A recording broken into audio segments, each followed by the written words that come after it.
All right, we are now recording, and I'm going to turn the conference over to Michel Ruel, and we were originally going to both do a combined presentation on PID tuning, but the topic is so big and important, we decided to split up in 2 months, and this first month is going to be handled by Michel Ruel.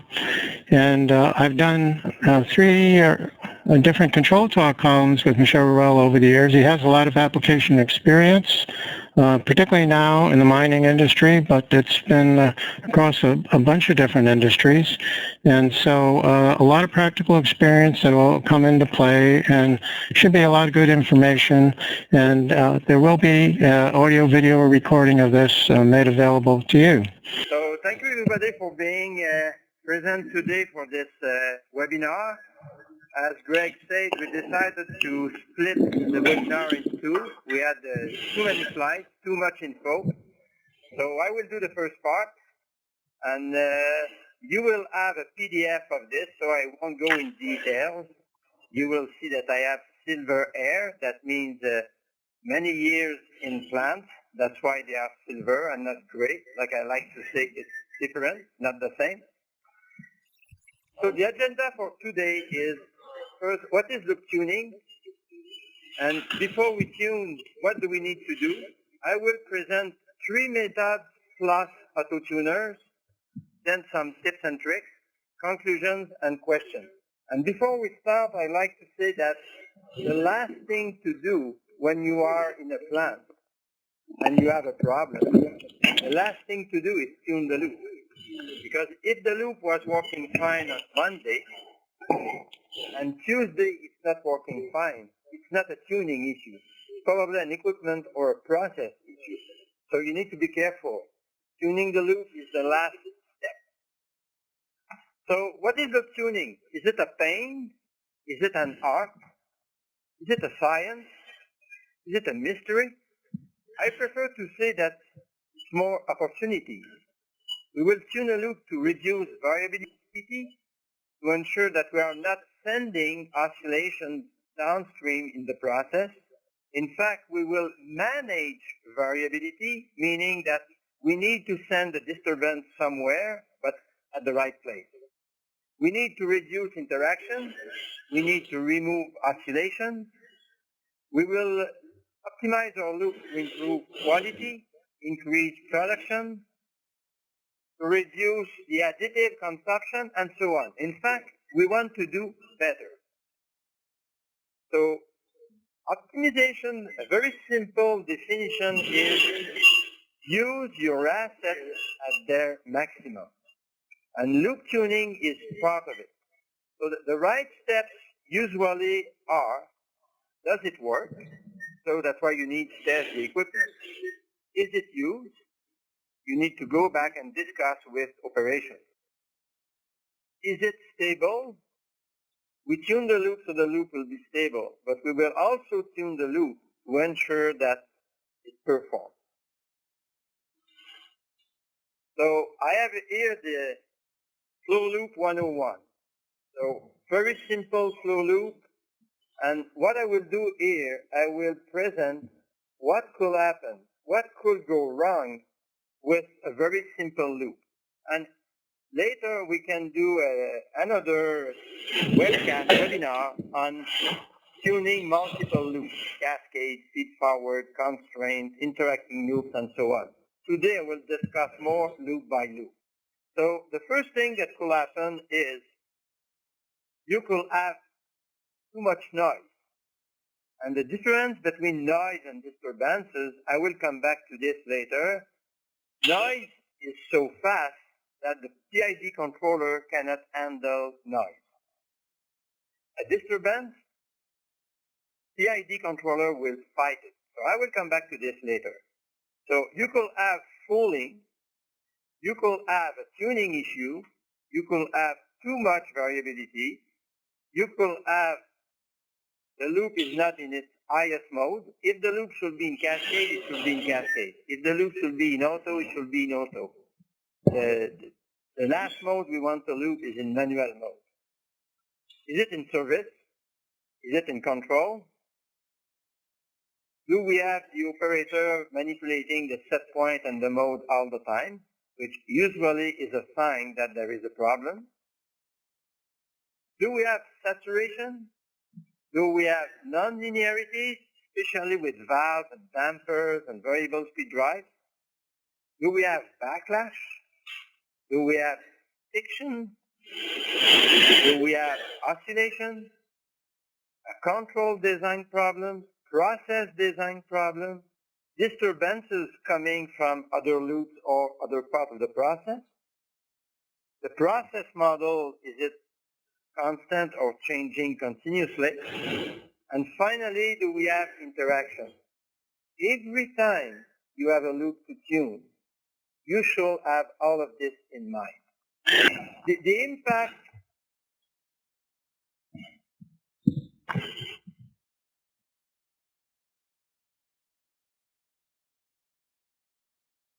so on. You need to explain. So I like to use that example here where I have a dryer. So I have a dryer. My set point right now is at 5% moisture content. And the dotted line here at 8% is the constraint by the client. The client could be another part of the process, or it could be an external client. But in my case here, this dryer, the operation put the set point at 5% to ensure that all the product delivered will be under 8%. So you come at this point here, and you tune the loop. So you reduce the variability. You really reduce the variability. So now the job is not done. What you need to do, you need to convince the operation to move the set point to 7.8 to be really close to the constraint. Since you have less variability, you can increase the set point. If you do this, you will sell to your customer more water and less product. You will use less natural gas. Let's say it's natural gas that you are using.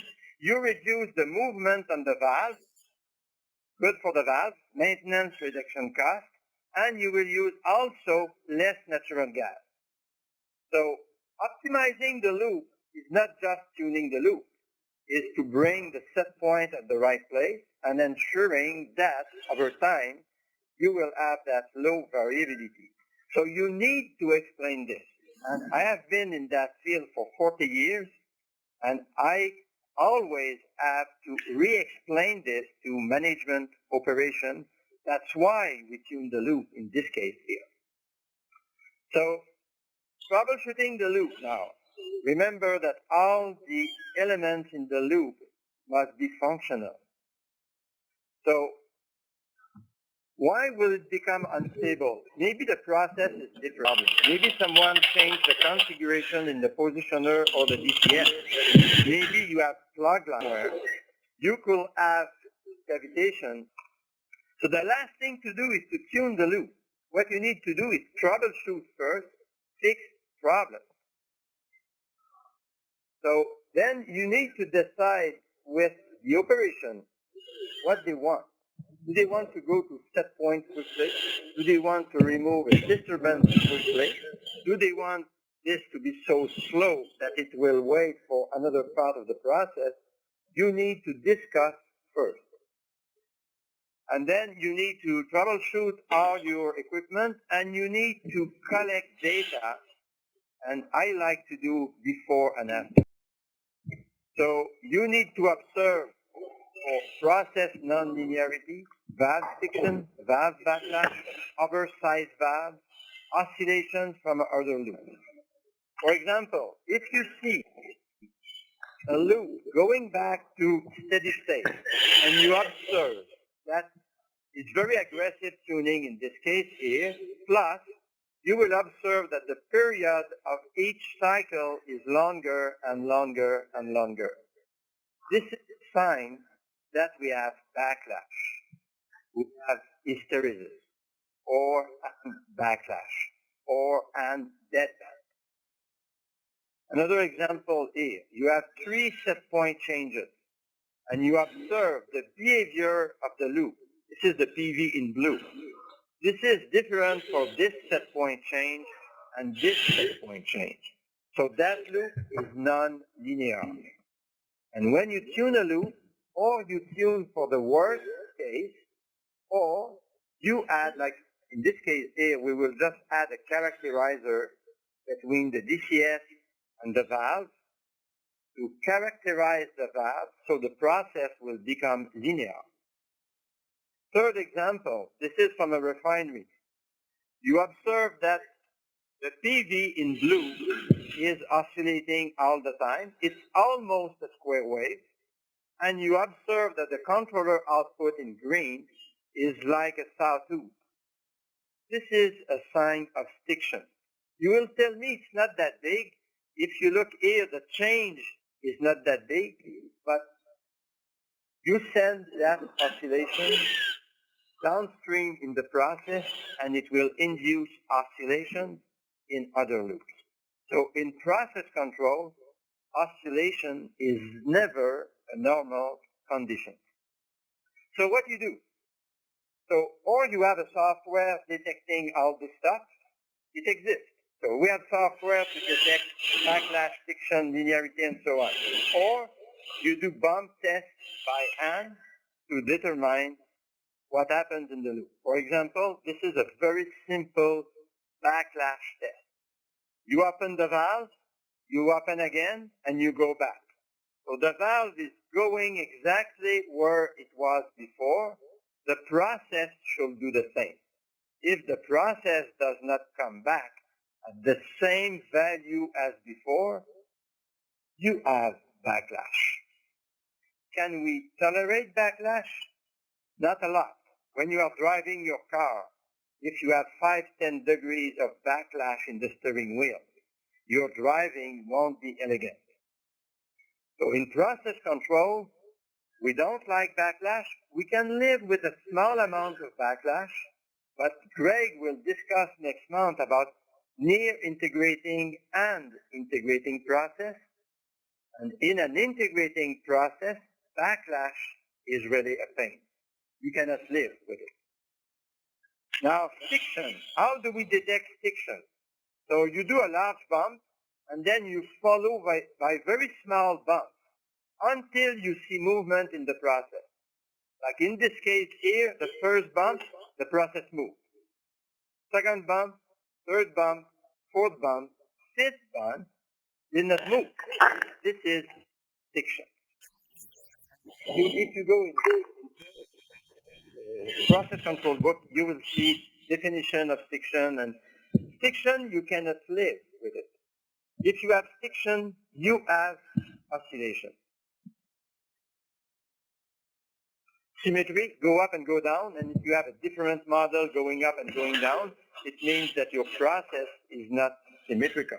A good example of this is when you drive your car and you have automatic control speed in your car. So if you accelerate and if you decelerate, the behavior of the process is different. So tuning fundamentals. So you need to test and tune, and you always start upstream in the process. You start with very fast loop first, the least interactive, and if you have a cascade scheme, you start with inner loop and then outer loop.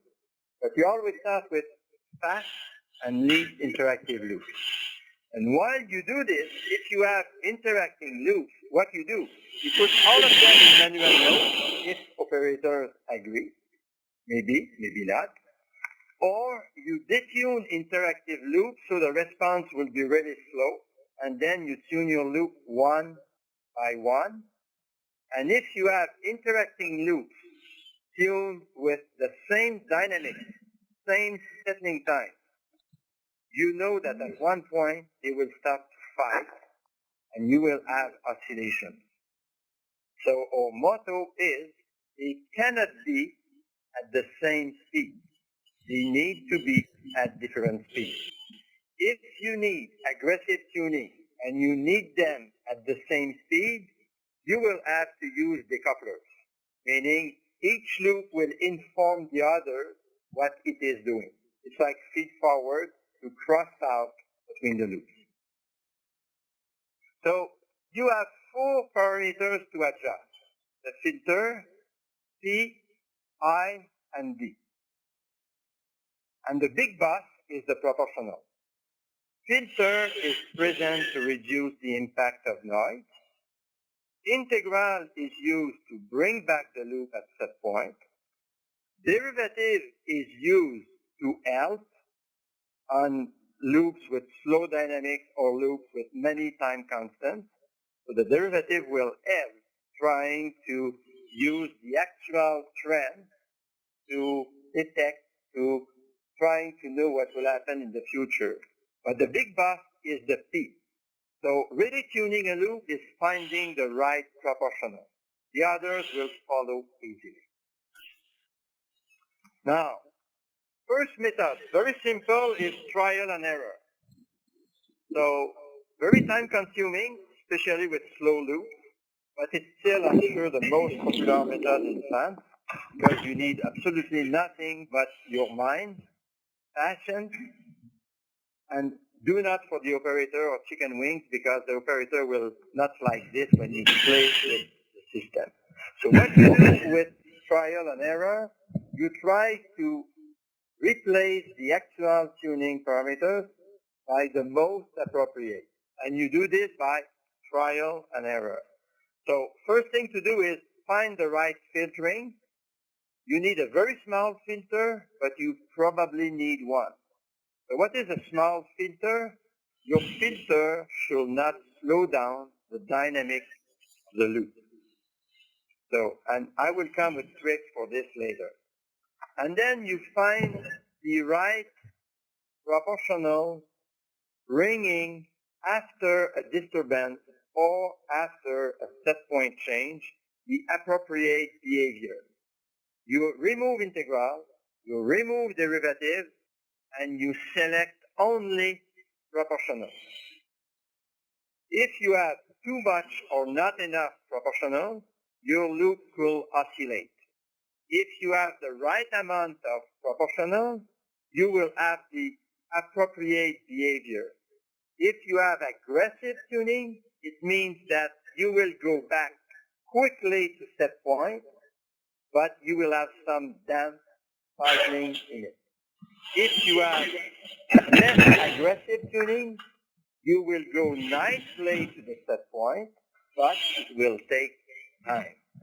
So now, between aggressive and sluggish tuning, the value of your proportional gain won't change that much. So you go in a DCS, you can adjust the gain from 1 to 1,000, but if the right gain is 2, you will be able to play between 1 and 8, not more. Above 8, it will be too much. Below 1, it won't be enough. So the window of acceptable value is narrow. And then you do the same. You found the right proportional, you try to add integral. If you add not enough integral, it will go to set point very slowly. If you add too much integral, it will oscillate before going back to set point. Now, from a practical point of view, it's easier when you tune by trial and error doing set point change. But remember that a loop after a set point change, it's a very brutal change. If your loop never receives a set point change, but only disturbance, you know that you thrive with a set point change, the worst case. If I tell this differently, if I say this differently, you can tune a loop more aggressively if there is no set point change. Because a disturbance is always gradual and a set point change is brutal. In another webinar, we will maybe discuss how we can change the PID structure to ensure that a set point change and a load change produce the same behavior. So you found your proportional before, you find your integral, and then sometimes you will add derivative. Now remember that derivative, very small amount. If you put too much derivative, you will also have cycling. You have too much proportional, it will cycle. You have too much integral, it will cycle. You have too much derivative, it will cycle as well. Now, ultimate gain method. In fact, it's the same as before. You only have proportional, and you try to detect, to find the right amount of proportional, bringing the loop at an unstable state. So it's cycling all the time, not increasing, not decreasing. It's like you just found the right amount of proportional to bring the loop to an unstable state, sustained oscillation. And then, based on the period, you can find integral, you can find derivative setting, and your gain, you just find the worst. So the gain that brings you here, let's say that this gain is 11.75. You will never be able to use a gain above roughly half of this. So the highest gain on that loop will be like 5 or 6. If you go around 10, 11, it will be too aggressive and it will start to cycle. So in the old days, we tuned the flow loop that way. You bring the loop unstable, and then you know what to do to bring the loop stable. And you have formulas for this. You have all the formulas, and if you go in books, you will say that the right gain for proportional only was that ultimate gain divided by 2. If you have proportional plus integral, you need to reduce the gain a small amount more. And if you add derivative, you can use slightly higher gain. So you have all the formulas. Third method, you do a bump test, and you have, again, a bunch of formulas. So you do a bump test, and you find the models, process gain, time constant, and dead time, and you calculate tuning with formulas. I have a book in my office, 200 pages. It's only formulas for different situations, different process, different PID structure, just formulas. The idea here is you have the model for the process, you know what you want to accomplish, you know the model for the PID. That's the idea. So again, you have all these tuning parameters. Now, if you look here, aggressive, moderate, and slow, this is one set of formula. We call this the top control tuning rules. I used to be the owner of top control, and we came with those very simple formula. So, and you will have, in this case, you will observe that with that ISA equation, integral and derivative remain the same, only the gain will change. So I won't go in detail in formulas. In fact, with the tools we have today, it should be rare that we tune a loop by hand. So I come now with this tuning comparison. I forgot. So very aggressive, moderate in red, and lambda tuning in black. I want to bring to your attention that the time to reach stability with 3 methods is roughly the same order of magnitude. And remember that we can predict in advance how long for a loop to settle if we know the model from the loop. I will come back from the process. I will come back to this later.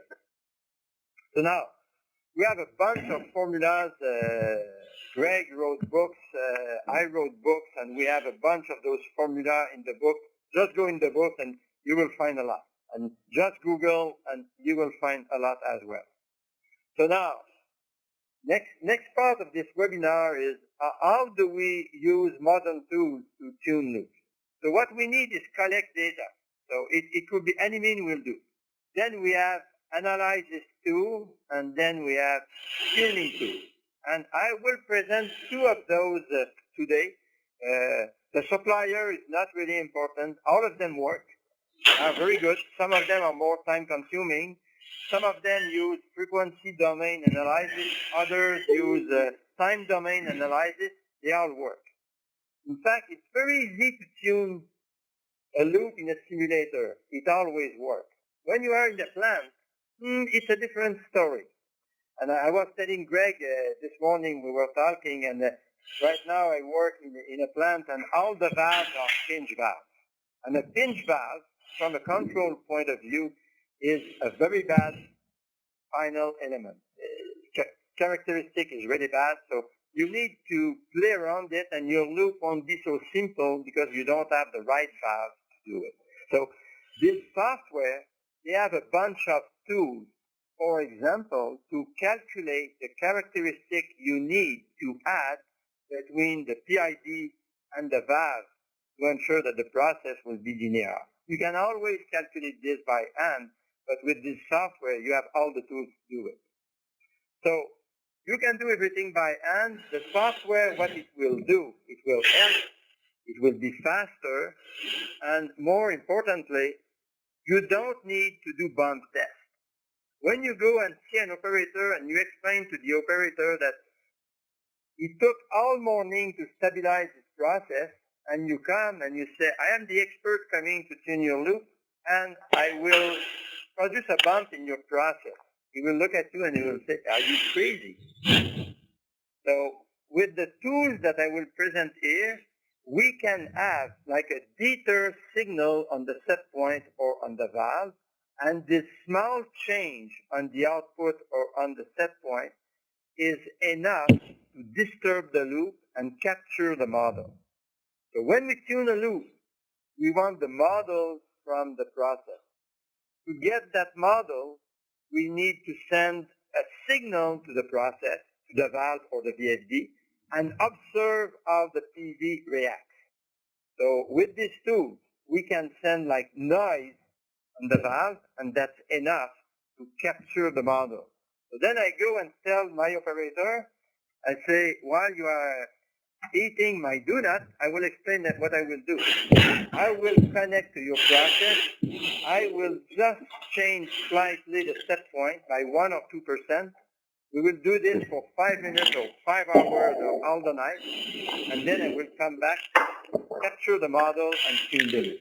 That's mostly how we do it. We can do many loops at the same time. We can do 10, 20 loops at the same time when we are doing this, and we can tune during normal operation. So all testing is automated. You select what type of tuning you need, and you go. So you can also bump test the valve. Some people prefer to observe really what's going on, so you can do bump testing as well. You can do a bump test on set point change if the loop is tuned aggressively enough. If you bump test the set point and the loop moves, that's enough to capture the model. So I won't go in detail on this. Maybe if you have questions at the end, I can explain this, but in fact, it's very easy to obtain a model now that we have those tools to do it. So auto-tuners, I will explain at the end how it works. In fact, in the DCS, you will have a function to tune the loop in the DCS, and what it will do usually, it will send a series of set point change, or will use like a relay on the output to pump the valve alternatively from 50, 55, 50, 55, 50, 55.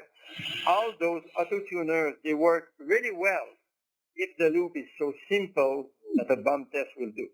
But if you have stiction, if you have hysteresis, if you have deadband, if you have nonlinearities, those auto-tuners will say, something is wrong, I cannot do it. But very disappointing most of the time. So, you do a bump test, you capture your model, you have all the math to do it, you're done. Now, you need to know when you do a bump test like this, if you capture everything. If you do a simple bump test, maybe you won't capture stiction, you won't capture deadband. So in fact, you don't need a simple bump test, you need more than one. You can do like a double pulse like here on the controller output in blue here. The process reacts and you have a model superimposed on it. You have the model, and you have all the tools to play with it, robustness plot, performance increase, and so on and so on. You have all the tools to play with it. The trick is capture the model, select your tuning parameter, compare before and after. So another tool here, a different tool. What you see here, the signal with a lot of noise on it is the set point. So we send to the set point that very aggressive ether signal, very small. And what you see in red is the PV oscillating around the set point. And this is the controller output. And this is more than enough to capture the model. So while the process was running between 3:45 in the afternoon until 3:50 something, for 5-7 minutes, we just play with the set point, and the software was sending this set point, very aggressive. You have this PV, that's enough. We capture the model. We know how to tune the loop. We even capture with this if we have non-linearities in the process. In fact, the software will give you a model and the error on that model. So I won't go in details with the graphics here. You will have the PDF. If you have questions, you can email me or call me. I will explain. But the idea is you capture the model. Once you have the model, you can play with it. You can test. This is the real data and the model superimpose one over the other. You have the model in detail in the Laplace domain, and you have the model in the time domain. In reality, the model is a high-order model, but we simplify this to a second-order model.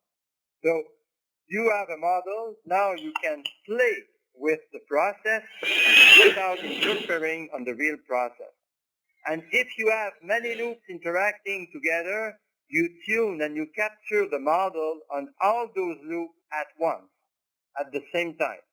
And the software will give you the model for each loop, and also the model from one loop interacting with the other. And the software will calculate the decoupler to install between two loops if they interact together. So tips and tricks. Never tune a loop unless you understand what happened. Retune only if the model changes. Use a characterizer on controller output to linearize your process. And remember that the real driver is the proportional. And now I will present you the time scale trick, which is a very simple trick to remember. I say that the proportional is really the driver for the PID controller. On the process side, the worst enemy in process control is dead time. And when you will look in formulas, all the formulas in those books regarding control PID parameters, you will find that integral and derivative depends on the dead time. So if you know the dead time, you know that roughly the settling time for that loop will be 10 times the dead time. So what it means? So you have a temperature loop, and you know that the dead time is 2 minutes. You know that the settling time for that loop will be around 20 minutes. Maybe it's 15, maybe it's 25, but it's around 20 minutes. And what it means? Everything faster than 20 minutes, it's like noise. It's too fast for the controller to fight that disturbance. Everything slower than 20 minutes is a disturbance. Now, interesting, if you know the dead time, you also know the sampling you need for that loop. So you should have a sampling time to execute the PID function should be around 10 times faster than your dead time. And you know that if you put a filter, your filter should be smaller than the dead time. If your filter is not smaller than the dead time, then that filter will add itself to the dead time, and your dead time will be longer. If your dead time is longer, your settling time is longer. And the damp period, what I call the damp period, is that oscillation when it's very aggressive tuning will be smaller than the settling time and will be like 5 to 8 times your dead time. So you go in the plant and you observe oscillation on loops, you have a good idea where the oscillation is coming from. And integral is longer than dead time, and derivative is smaller than dead time. So this is true for ISA equation and series equation. Greg will talk about this next month. But just to remember you that if you go on a loop and you see that the derivative is longer than the integral, something is wrong. And if you have an integral time very, very small and the dead time is large, something is wrong. So just if you have this graphic in mind, you can do a lot of troubleshooting. That's the idea. Now, we have all the details here. And this is my default value in a plant. So an exercise that we like to do when we go in plants is we ask from a dump from the DCS. We look at all the flow loops. All the flow loop, the dead time in the flow loop, in fact, in the process itself, there is no dead time. The dead time is mostly the valve. The dead time in the flow loop is 1-2 seconds. So if you add integral in the flow loop, it will be a little bit more than 1-2 seconds. That's it. So when you start a new plant that you have no idea for the model, this is what we suggest. On the flow loop, use a gain of 0.1, use an integral of 10 seconds, no derivative, 0.5 seconds for the filter, scan rate 0.5 seconds or faster, and the settling time will be under 1 minute. Do this on all your flow loops and 99% of the time. I won't tell you it performs, but it works. Same thing with level, same thing with temperature, and so on. All of this is based on the previous graphic on time scale. Now, this is a slide I like to present to management, but I like to present it as much as I can. The best return for the buck is optimizing your assets. Don't add new DCSs. Don't add new stuff. Start to make it work. So you have something in your plan. Make this work before adding something else. That's the idea of this graphic. Now, what can you expect? So this is based on our statistics. But if you optimize your loop, you will increase the service factor, the percentage of time the loop is used. You will reduce the variability at least by a factor of 2. You will remove all the cycling. You will reduce the valve movement.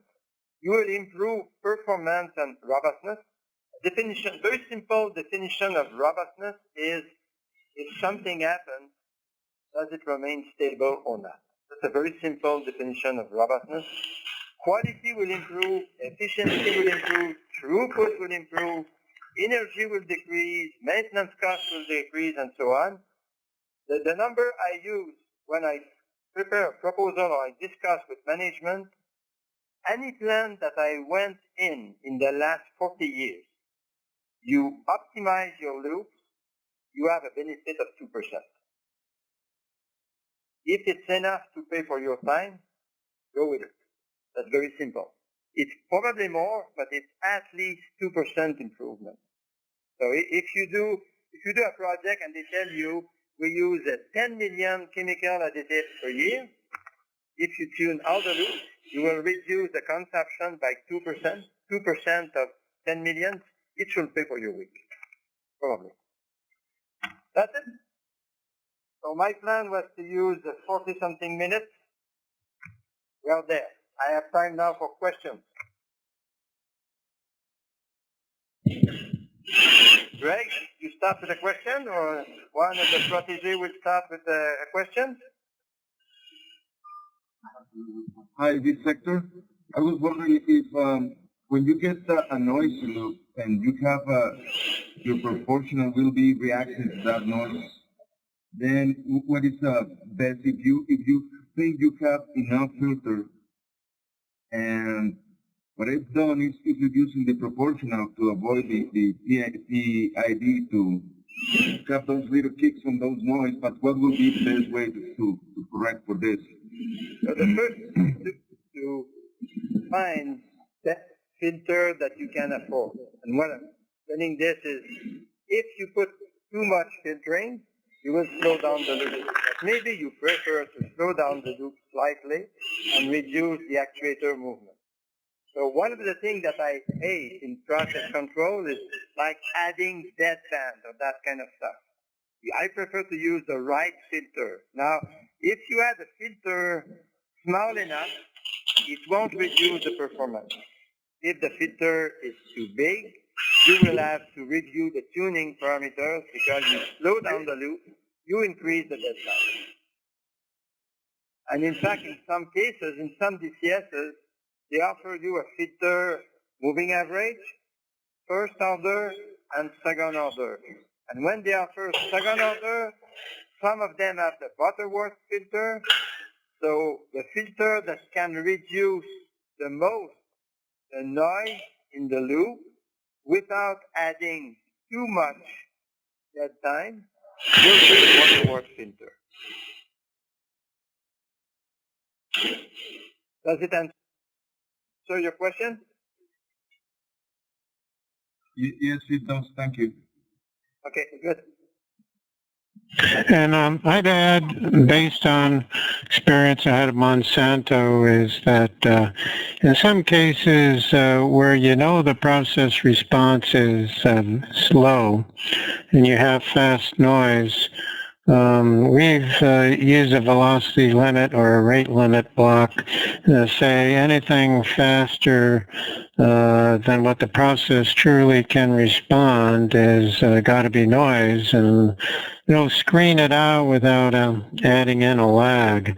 But you have to be judicious in the use of that. Plus, if somebody is going to do some calibration testing and you have that velocity limit or rate limit in there, and they're making just a change to check things out, it can be confusing. So it needs to be like, if that controller is in manual, that rate limit or velocity limit needs to be turned off. But if you do it judiciously, that has been effective in eliminating noise without adding in the lag associated with the filter. I would just add to this, Greg, that I really prefer the filter, but I agree the velocity limit can work. One of the tricks I always tell people is always add those fancy algorithms or filters or so on in the DCS, not in the instrument, not in the valve.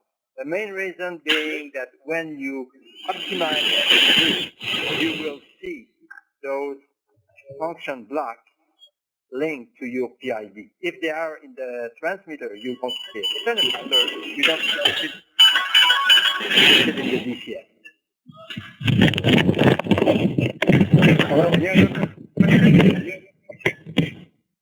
Hello. Go ahead. Yeah.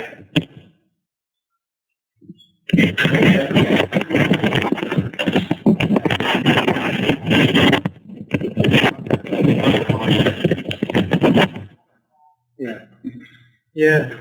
Is someone about to ask some other question? I have another one. I'll go ahead. No, you can talk to me. Her daughter just got on a plane for a trip to California. You can ask your question. I was wondering if you could talk a little bit more about some of the interactions right at the beginning of your slide. Okay. Like if you're looking at a given system, how is it going to take out those interactions? What does that mean? So let's say you have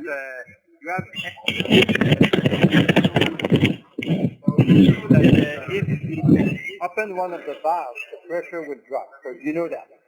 So the first simple way to reduce interaction is if you have a pressure loop on that header, you tune that loop really fast, and you tune the flow loop a little bit slower. It means that when a valve opens, the pressure loop has the time to fight the disturbance and maintain the pressure.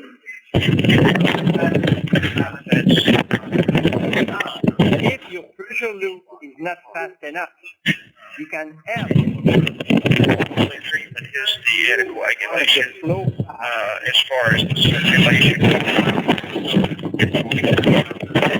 maintain the pressure.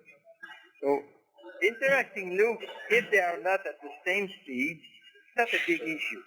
So if one loop is really slow, the other one is fast, they won't fight. So in a room, for example, let's say you have a temperature control loop with a valve and a heat exchanger. And then you have a moisture loop with a spray. So if you tune the temperature loop as if the moisture loop, Adam, and how you spell the last name again? then you tune the moisture loop as if the temperature loop does not exist. You tune them separately. You put them at work. After 2-3 days, Actually, she's a nurse the practitioner. But yes, temperature that and is the her spray primary will care. start to move, and they will start to oscillate. So if you have kids and you don't want to works with use a John complex Paul. control scheme, what you do is you ask your operation people, do you prefer to maintain very tightly to set point the temperature or the moisture?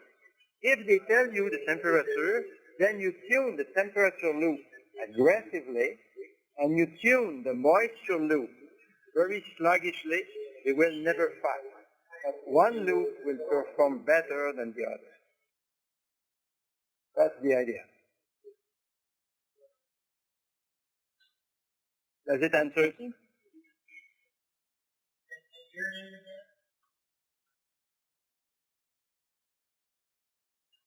Your turn. Yeah, I have another question. This is Madhu.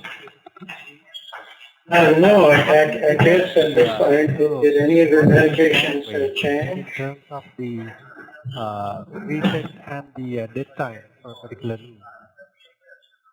Okay. Let me try to just go back here. Okay. So your scan rate, your sampling time, should be fast enough that it will not increase your dead time. So let's say you have, by example of the flow loop, the dead time is 1-2 seconds. The ideal scan rate will be like 0.1 or 0.2 seconds. If your DCS, if you have an old DCS and you cannot define the scan rate, and in fact the scan rate is 1 second, means that your real dead time will be the flow loop dead time, the 2 seconds, plus 0 to 1 second, depending when the disturbance occurs. So you will say statistically that the dead time will be the 2 seconds from the flow loop plus half a second from the scan rate. So you will have increased the dead time. So in a flow loop, you just deteriorate slightly the performance. Now, I will have another example.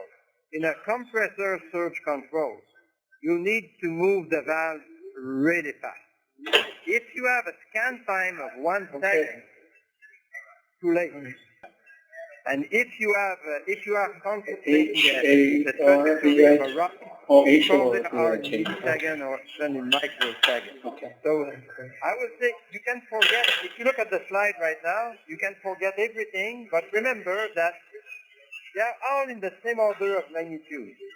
So the PID in a drive is probably in milliseconds because the change, the disturbances are in milliseconds. The process control is more in seconds, but if you are controlling the stick down and you have a sliding gate to control the level, probably the dead time is like 2-3 hours. So you can execute the PID function during 5 minutes. So just remember this, faster than the dead time. So is there any reason that you wouldn't want to set up a module to be too fast?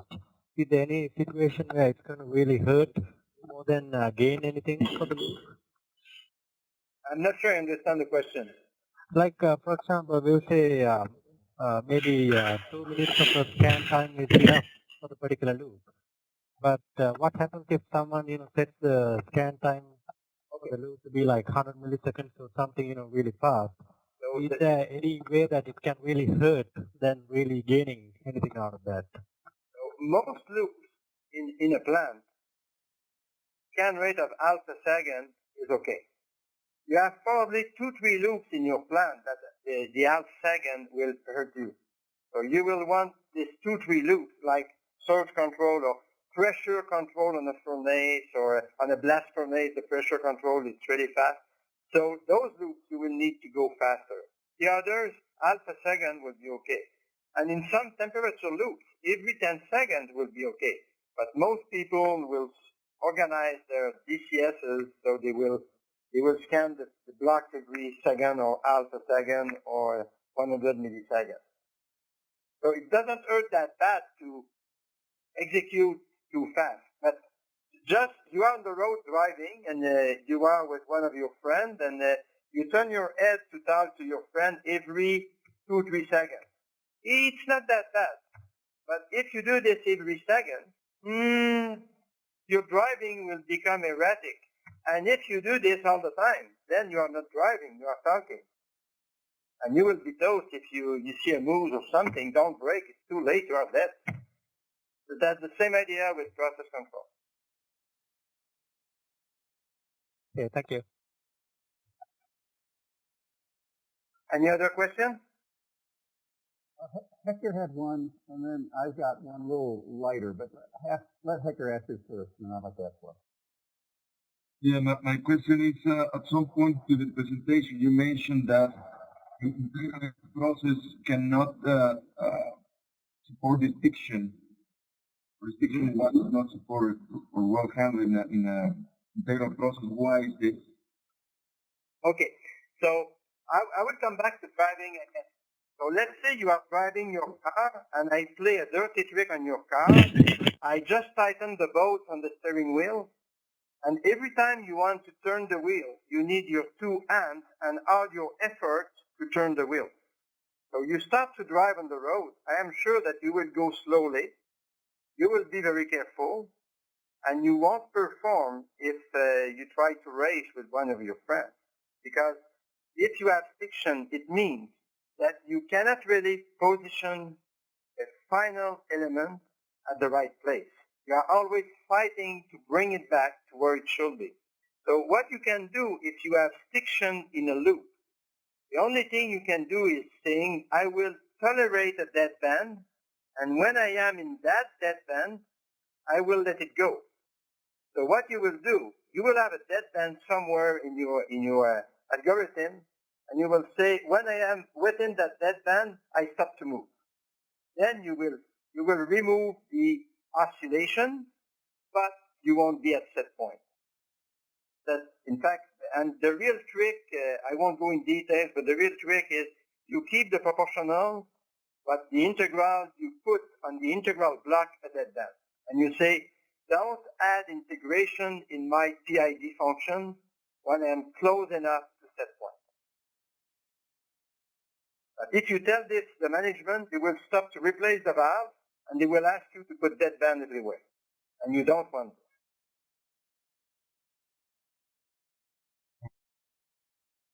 Okay. All right, Michel, here's my question. What was the hardest loop you ever faced? What was the most difficult one you ever ran into? The most difficult loop. Oh, many of those. In fact, usually when you have a tough loop, it's because it's very critical for the process. You cannot move the final element fast enough, and it's probably surge control on a compressor. And just to give you the basic idea, surge control on a compressor is if you don't have enough energy to move the fluid from the input to the output, then your gas will come back, and then you have like an oscillation effect, and your compressor will just destroy itself by oscillation. So what you need to do when you detect surge, and you detect surge by measuring the flow, when the flow is below a certain value, you just open quickly a bypass. Could be a bypass to the atmosphere, but if you are with natural gas, it's not a bypass to the atmosphere, it's a bypass to another section of the process or another stage in your compressor. But those loops, you need to execute them in milliseconds.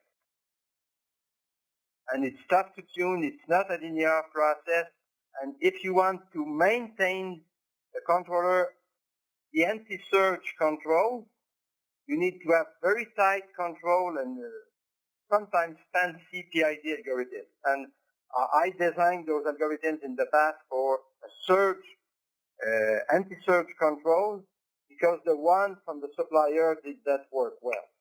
And you need a very fast valve, means that you also need a positioner really fast. So everything is fast and it's tight control, very aggressive tuning. Well, and I've been in that position. I didn't have to tune it. Luckily, the manufacturer did, but I had to furnish the valve. It was a 4-inch valve that could move anywhere and without any overshoot in under a second. That is tricky to put together for sure. Exactly. But none other really wild ones, you know, that just made you pull your hair out for a while?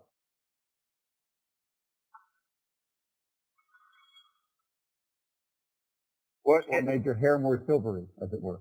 A reactor, which is a runaway process, which is rare. It's rare that we have a runaway process. Just to give you an idea, when you do a bump, a first-order process will stabilize at a new value. An integrating process will just start to ramp. And a runaway process will just start to go very, very fast. It's like an exponential. And in that case, and I know that Greg will explain this in his next talk, if you don't have enough proportional gain, it will oscillate. And if you have too much proportional gain, it will oscillate. So it's very tough to tune, and if you do the wrong decision, if you take the wrong decision, you will have to shut down the plant.